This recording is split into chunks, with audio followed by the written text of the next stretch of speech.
আচ্ছা, আমাদের তো পরিচয় অনেক আগে থেকে। হ্যাঁ, অলমোস্ট 5 বছর হয়ে গেছে। আমি যদি তোমার লাইফে না এসে অন্য কেউ আসতো, তার হাতটা এভাবে ধরতে পারতাম? তুমি যদি আমার লাইফে না আসতা, আমার লাইফে আর কেউ আসতো না। আর বিয়ে? করতাম না। আর যদি আমি না থাকি?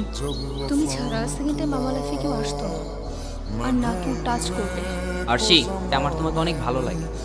তুমি নির্জনের থেকে বেটার কাউকে ডিজার্ভ করো। আমরা এখানে 1 ঘন্টা ধরে বসে আছি, আর তুমি ফোনই চালাচ্ছ। তোমাকে তো কেউ মানা করেনি, তুমিও চালাও। আজও ফোনটা কেন নিবা? এটা কেমন অভ্যাস? মানুষের প্রাইভেসি বলতে কিছুই নাই।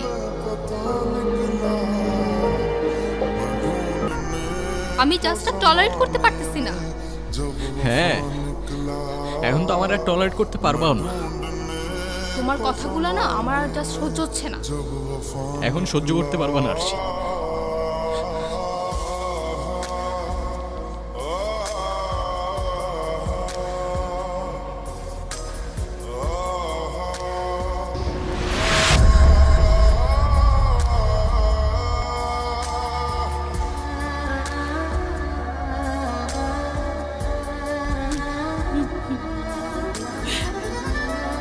তো কেমন আছো? তোমাকে আজকে অনেক সুন্দর লাগতেছে। থ্যাংক ইউ, এত কষ্ট করে আমার সাথে দেখা করতে আসছো।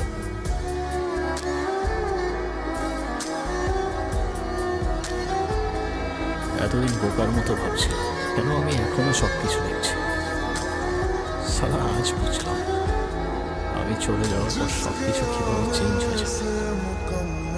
সে নতুন কাউকে পাবে, আবার ভালো থাকবে, কিন্তু মাঝখান থেকে আমি নেই।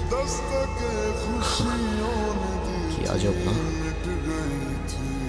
তোমার বাবা মা ছাড়া কেউ তোমায় মনে রাখবে না, কারণ তাদের কাছে যে তোমায় রিপ্লেস করার মতো অপশন নেই।